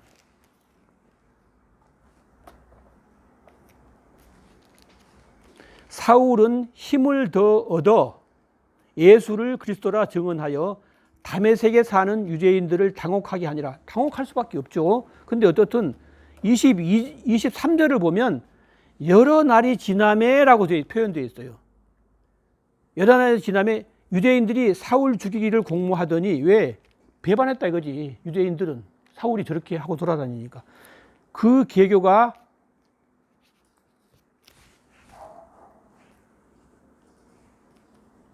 사울에게 알려지니라. 그를 죽이려고 밤낮으로 성문까지 지키거늘 이렇게 되어 있습니다. 보면 22절하고 23절 사이에 과정이 지금 22절에는 다메섹에 있다고 되어 있어요. 그런데 이 사이에 사울이 움직였던 경로가 또 있어요. 그 경로를 보면 여기 여러분 일단은 거기 빈칸에 적어 놓으세요. 다메섹에서 아라비아로 갑니다. 아라비아. 거기서 3년 동안 머물죠. 그리고 다시 다메섹으로 와요. 그래서 다메섹에서 광주리로 탈출을 합니다. 이어서 예루살렘으로 돌아옵니다. 그 이후에는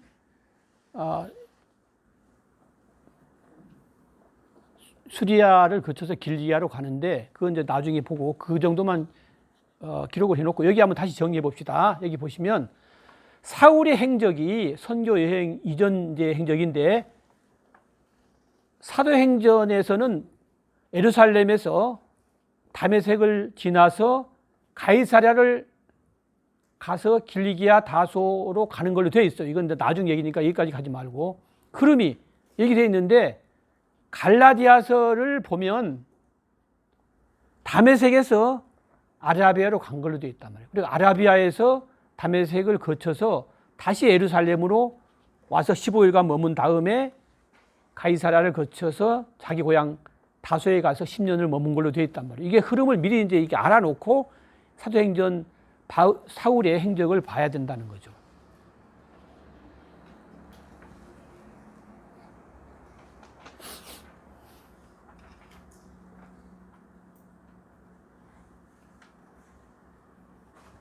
자, 다시 한번 그림만 한번 보시면 지도를 봅시다. 자, 이게 다메섹으로 갑니다. 여기서 사울이 회심을 하죠. 그리고 난 다음에 여기서 아라비아로 가요. 이어서 다시 여기서 3년 체류한 다음에 다시 다메섹으로 와요. 이것이 갈라디아에 있는 내용이에요. 그러니까 이것이 끼어 들어가야 된다는 거죠. 그리고 이어서 다시 이 예루살렘에 와서 15일간 머뭅니다. 머무는데 이제는 유대인들이 사울을 죽이려고 해. 너 옛날에 우리 편이었는데 너 이제 유대교를 배반하고 이제 예수 믿어? 죽이려고 하니까 도피해요. 그래서 가이사랴에 잠깐 들렸다가 바로 자기 고향 다소까지 가서 여기서 10년간을 머물게 돼요.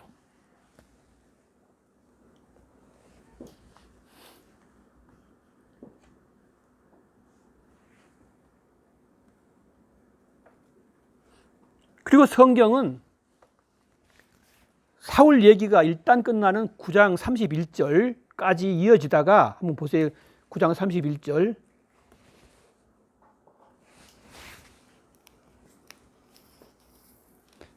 그리하여 온 유대와 갈릴리와 사마리아와 교회가 평안하여 든든히 서가고 주를 경외함과 성령의 위로로 진행하여 수가 더 많아지더라. 그러니까 핍박이 한번 쫙 몰아친 이후에 다시 이제 부흥을 하는 거예요. 그리고 난 다음에 다시 베드로 이야기가 등장해요. 아까 베드로 얘기가 계속 되어 왔었어요. 그래서 중간에 이제 사울 얘기가 들어온 거거든요. 자, 이 베드로가 중풍병자를 고치는 이 이야기 전에 무슨 얘기가 있었냐면 8장으로 넘어가면 8장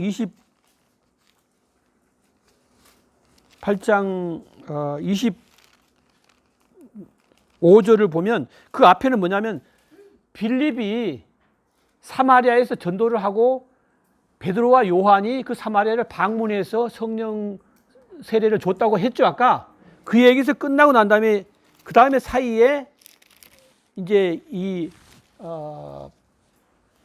사울 얘기도 끼어 들어갔단 말이에요. 그러니까 사도행전을 읽을 때 여러분 이거 잘 들으셔야 돼요. 그냥 읽지 않아요. 그러면 이 얘기 나왔다 또 저 얘기 나오고 이 얘기 나왔다 저 얘기 꼭 마침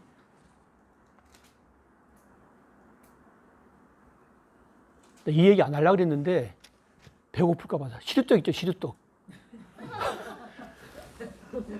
시루떡인데 그게 쌀이 있고 그 다음에 또 뭐 쌀, 콩, 고물이 있고 쌀이 있고 콩고물이 있고 이렇게 돼 있잖아요.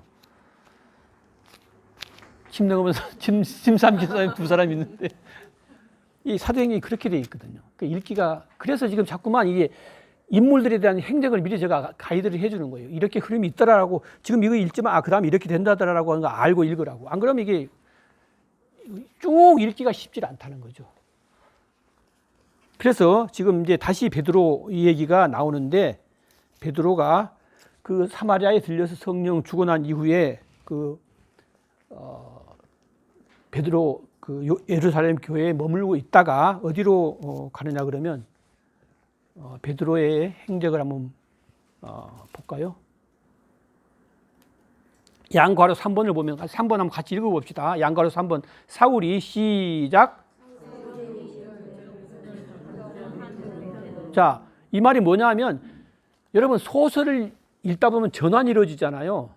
그래서 이 책이라고 하는 한계는 뭐냐 하면 책이라고 하는 한계는 무슨 양쪽이나 뭐 한 서너 군데에서 동시에 일이 발생하고 있어. 근데 책은 한쪽 얘기 쓰다가 다음 얘기 쓰고 이렇게 할 수밖에 없잖아요. 만약에 영상으로 이걸 촬영한다 그러면 어떤 지금 현장 영상이 나오다가 뭐 이게 과거를 회상하는 것처럼 또 한쪽에다 화면 분할을 해서 뭔가를 띄울 수도 있잖아요. 근데 이 책은 그렇게 쓸 수가 없잖아요. 그러니까 지금 베드로 얘기 전에 다른 사람 얘기했다가 지금 베드로 얘기를 다시 온 거란 말이죠. 그래서 베드로가 지금 옮겨가는 스토리는 어떻게 되냐 그러면 베드로의 초기 여정이에요. 자, 예루살렘에서 사마리아로 아까 베드로하고 요한이 갔죠. 가고 난 이후에 다시 예루살렘으로 왔을 거예요. 온 이후에 지금 이제 이 사건이 나오는 건데 양가로 1번 스데반 사건 이후에 베드로의 복음 전파 경로입니다. 자, 맨 처음에 루다로 가요. 중풍병을 앓던 애니아라는 사람은 치유해요. 여기서. 그리고 요빠로 가요. 이거 제가 아까 당부드렸죠. 부탁드렸죠. 장소 너무 복잡하니까 신경 쓰지 말라고. 근데 어쨌든 요빠에 가서 베드로가 죽었는데 성경에는 뭐라고 되냐면 시체라고 했어요. 누구 시체? 도르가 시체. 그 시체한테 일어나라고. 그래서 시체가 살아나요. 자, 여기까지 지금 이제 베드로가 와 있는 상태예요. 그런데 105쪽 보면 양거리 2번 한번 읽어봅시다. 맨 밑에서 두 번째 줄이죠. 하나님이 시작. 자, 하나님의 주선한 만남이라고 저는 봐요. 왜냐하면 여기 베드로가 지금 어디에 머물러 있다? 요빠에 머물러 있다. 근데 여기에 나오는 고넬료는 어디에 있다? 가이사랴에 있다. 장소가 달라요. 근데 보세요. 106쪽 보세요. 요빠에 있던 베드로가 두 가지 환상을 보죠. 첫 번째, 보자기에 환상을 봅니다. 그리고 또 하나 고넬료를 만나라는 음성을 듣습니다.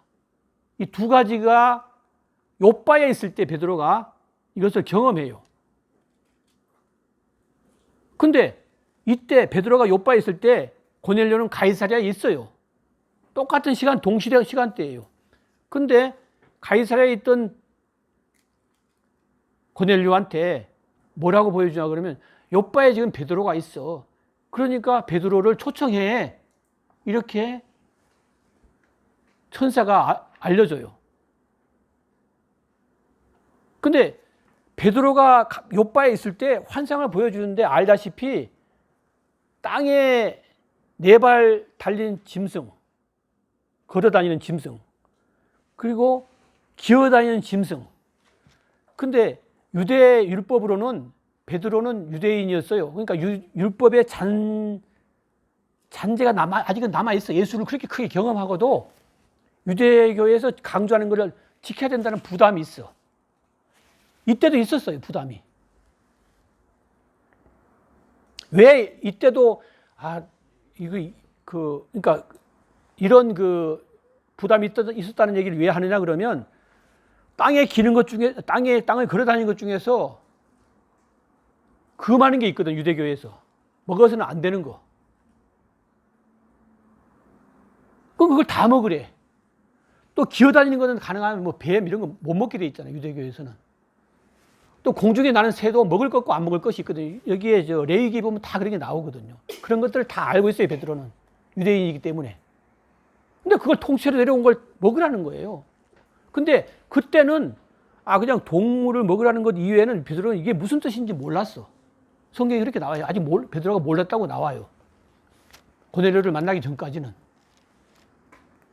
근데 그러면서도 또 고넬료가 올 거니까 그 사람을 만나라. 고넬료가 보낸 사람이 있을 거니까 그 사람을 따라서 가라고 하는 음성을 또 들은 거예요.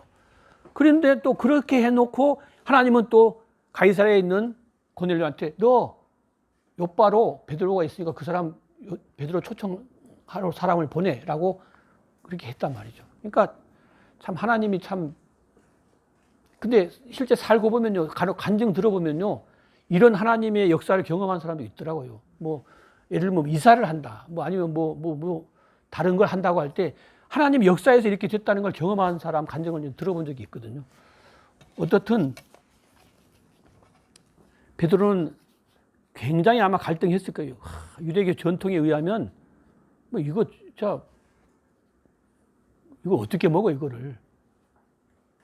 근데 마치 이것은 뭐 오늘날 우리식으로 말하면 나는 예수 믿는 사람인데 그냥 무당집에 가서 하룻밤 자래 이런 식인 거죠.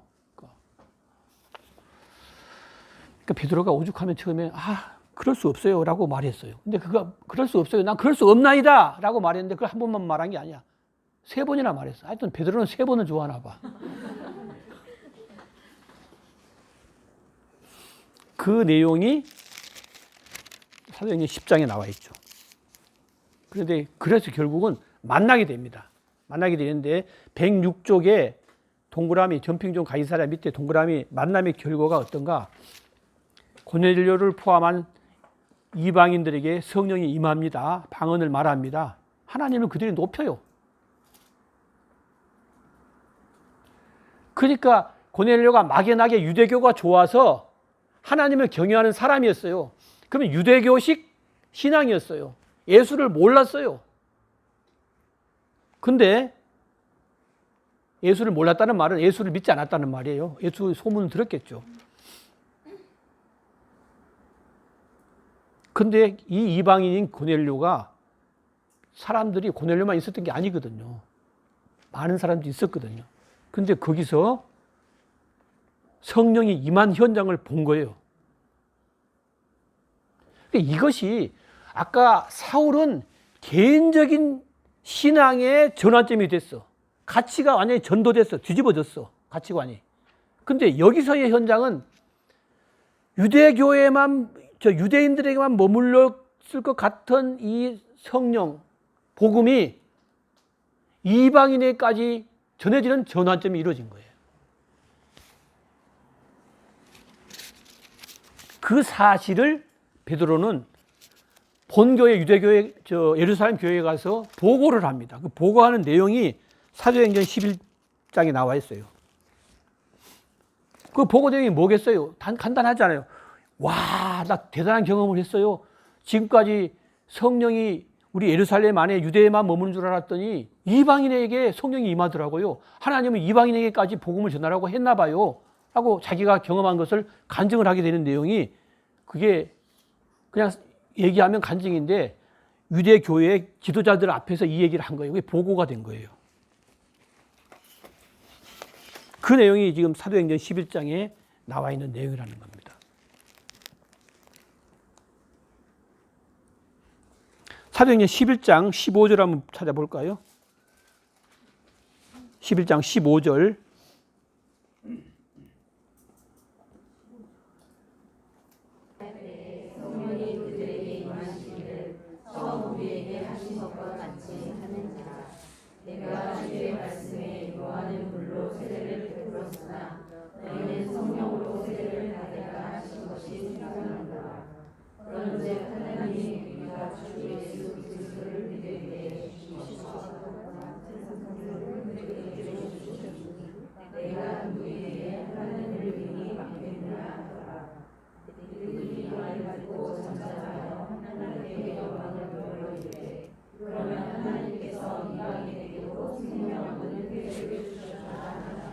이것이 이제 간증의 결론이에요. 이방인에게도 성령을 주시더라. 이미 하나님은 그렇게 하시겠다고 약속한 건 내가 알고 있었어. 근데 실제 그렇더라. 라는 거를 이제 보고를 하는 거죠.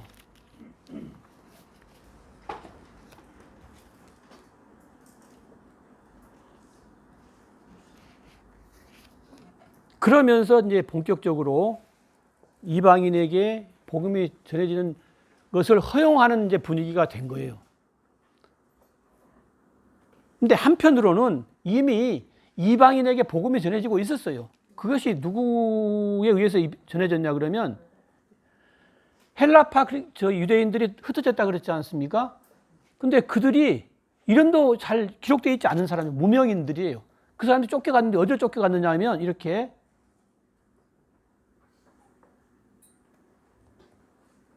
여기가 구브로 섬이고 그 위로 쭉 올라가면 수리아 안디옥이 수없이 이제 앞으로 말을 많이 들을 거예요. 수리아 안디옥은 계속 나올 거예요. 왜냐? 여기가 중요한 자리가 되니까. 무슨 중요한 자리가 되니까 좀 이따 말씀드릴게요. 여기까지 흩어가서 여기서 복음을 전해갖고 교회 지도자도 없어. 무명인들이야. 그냥 평신도들이에요. 근데 여기가 교회 공동체가 생긴 거예요. 교회가 생긴 거예요. 그 소식을 이 예루살렘 교회에서 들었어. 듣고 누구를 지도자로 임시 지도자로 파악했느냐 그러면 바나바를 파송했어요. 여기를. 바나바. 근데 바나바가 어떤 사람이냐면 이번 주에 성경을 여러분 읽으면 아실 거예요. 바울이 다메섹에서 복음을 전했어요. 이제 완전히 뒤집어져서 유대교회에서 이제 예수를 믿는 사람으로 전환이 돼가지고 그래서 예루살렘 교회로 왔는데 사람들이 바울을 보고 다 기피를 해. 벌벌 떨어. 아, 이 사람 예수 믿는다고 잡아 죽인 사람 아니야. 근데 예수를 믿는다고? 거북스러워해, 만나기를. 근데 사울은 자기가 예수를 알고 나니까 예수 믿는 지도자들하고 친하고 싶어. 그래서 이방인에게 더 복음을 전하고 싶은데 안 만나주는 거예요. 이때 바나바가 이 사람은 실제로 변한 사람이라고. 그러면서 이제 지도자를 만나게 주선해 준 사람이거든요. 그러니까 이 바나바가 수리아에 가서 이 수리아에 믿지 않는 사람들이 세우는 이 교회 공동체의 수리아 안디옥 교회를 이제 목회하면서 같이 목회하자고 누구를 부르느냐? 여기에 다소에 머물고 있던 10년째 머물고 있던 바울을 초청하는 거예요. 같이 하자고. 그래서 바울이 이제 반응을 하게 되죠. 양괄호 2번 보면 바나바가 핍박의 아이콘 사울을 신뢰합니다. 신뢰한 내용이 바로 사도행전 9장 26절 제가 방금 읽은 설명드린 그 부분인데 바나바는 바울을 알았고 믿었거든요. 그러니까 같이 하자고 예루살렘 리더십과 교제의 악수를 하는 그 장면이 있어서 그런 믿음이 생겼었죠. 그래서 바나바가 사울을 초청하게 됩니다. 이게 사울은 얼마나 큰 힘이 됐겠어요. 뭔가 자기 안에는 복음의 에너지가 끓고 있는데 자기가 쓰임받을 기회가 없다가 바나바가 이런 거예요. 여러분 주변에 이렇게 지금 바나바가 사울의 믿음을 인정해 준 거잖아요. 그렇게 못된 일을 많이 했던 사울을 인정해 준 거잖아요. 여러분 주위에 여러분의 믿음을 인정해 주는 우리 이 집사님 정말 믿을 만한 집사님이야.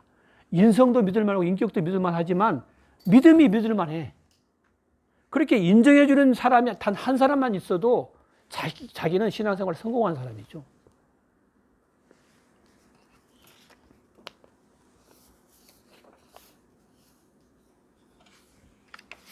자, 제가 아까 9가 1부까지 한다고 했으니까 그래 다음 주에 덜 고생해요. 자, 109쪽 가봅시다. 109쪽에 큰 스텝 9 읽어봅시다. 큰 목소리로 바울이 시작. 바울이 본격적으로 이방 지역 소아시아로 소아시아로 가는데 이 시간에 스터디 포인트를 해도 다 할 수가 없으니까 우선 1번만 할 겁니다. 선교 여정의 지방과 지역을 먼저 알아야지만 바울 활동이 보이기 때문입니다. 자, 그러면 들어가겠습니다. 자, 여기를 보시면 지금부터는 이제 가장 집중하기 어려운 시간인데 가장 집중을 많이 해야 될 시간 중에 하나예요. 자, 여기 보시면 사울이 이제 움직일 그 지역이 나오는데 사울이 1차로 선교했던 지역이 대충 이 지역이다라고 생각하면 돼요. 오늘날의 터키 지역인데 이것을 그 당시에 크게 소아시아 지역이다라고 보는 거예요. 그래서 1차 선교를 어디로 가냐 그러면 이게 갈라디아 지방으로 가요. 1차 선교 여정인 거예요. 근데 여기를 바로 가는 게 아니라 이렇게 수리아 안디옥 교회가 이제 본교회가 되는 거예요. 파송교회가 되는 거예요. 어디 교회가요? 수리아 안디옥 교회가. 그래서 구브로를 거쳐서 갈라디아 지방으로 간다라고 아시면 돼요. 1차 선교 여정이. 그 다음 2차 선교 여정은 어디냐 그러면 이 지역을 거쳐서 가는데 1차 선교 여정 지역을 이렇게 가요. 왜 안 가지? 빨리 가세요. 이렇게 가요.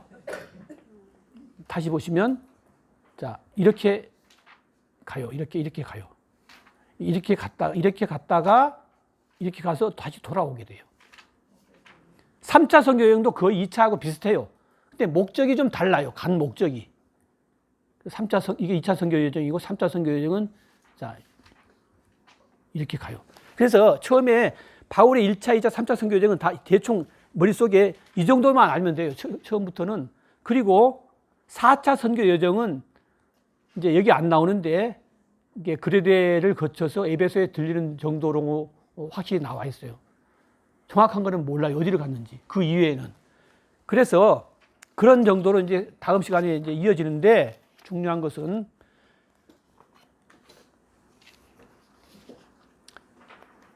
111쪽 반가로 2번 지도와 친숙하기라고 되어 있어요. 제가 지금 설명하지 않는 부분이 110쪽에 있는 1차, 2차, 3차 선교 여정에 대한 자세한 설명을 안 했으니까 집에 가서 반드시 좀 읽어 보시기 바랍니다. 제가 일일이 안내를 드려야 되는데 어떻든 바울의 선교 여행지를 우리가 먼저 한번 볼 겁니다. 지금 제가 설명하는 지명은 우리나라로 보면 부산, 서울, 인천 이런 도시가 아니고 강원도, 충청도, 경상도, 전라도 이런 정도예요. 도 개념이라고 보면 돼요. 그래서 여기 보시면 수리아, 사실은 이 유대도요, 이 수리아 도에 속해 있었어요, 그 당시에. 그 우리가 이제 유대인이니까 내가 유대라고 표기는 해놨는데, 수리아 지방이 있고, 여기 하나 빠졌는데, 밤빌리아가 있고, 이 길리기아라는 게 있어요, 길리기아. 길리기아 안에가 바울이 속해 있는 도시, 바울의 고향이 속해 있는 도시 다소가 있어요, 길리기아. 그 다음에 갑바도기아, 갈라디아도 빠져 있죠. 자, 보시면 수리아 안디오게가 본교회가 있다고 했어요. 이제 파송교회가 있다고 했어요. 길리기아 있죠? 길리기아. 자, 따라서 한번 해볼까요? 길리기아. 갈라디아. 좀 이따 이제 개인 질문 들어갑니다. 아시아. 뭐예요? 마게도니아. 아가야. 우리 애기 부르는 이름이 아니에요. 아가야라는 이 지명이 있어요. 그리스를 말하는 그리스 유치예요. 근데 보세요. 다시 지명을 익힙니다. 여기가 뭐라고요? 길리기아. 보일 듯 말 듯이죠. 자, 이게 뭐라고요? 자, 이것은 도 개념이 아니라 파송교회니까 제가 다시 한번 물은 거예요. 자, 여기 어디요? 여기 어디요? 1차 선교 여행지예요. 그죠? 그 다음 여기 어디요? 예, 아시아. 그리고 여기 어디예요? 마게도니아. 그리고 아가야. 적어도 이 정도 큰 도만 알면 1차 선교 여행, 2차 선교 여행 아는데, 왜냐하면요, 바울이 쓴 서신서에도 이 지명이 많이 나와요. 그리고 사도행전에 수없이 많이 나와요. 근데 이런 기본적인 지명을 모르고 하면, 이건 지금 사도행전은 여행 기록이잖아요. 여정이잖아요. 그런데 지명을 모르고 하면 그냥 글자만 읽게 되는 부분이 있다니까요. 이 구브로 섬이 있고. 자, 여기까지인데 여러분 책을 한번 보세요. 책에 몇 페이지를 보냐 그러면 112페이지 봅니다. 자, 지금부터 제가 문제를 낼 테니까 개인 한 사람이 지명이 되면 일어나는 게 아니라 다 같이 답하세요. 맨 오른쪽에 수리아 위에가 뭐가 있어요? 수리아 안디옥 100점. 그 다음에 맨 밑에 보면 왼쪽에 거북이 섬처럼 되어 있는 게 뭐다?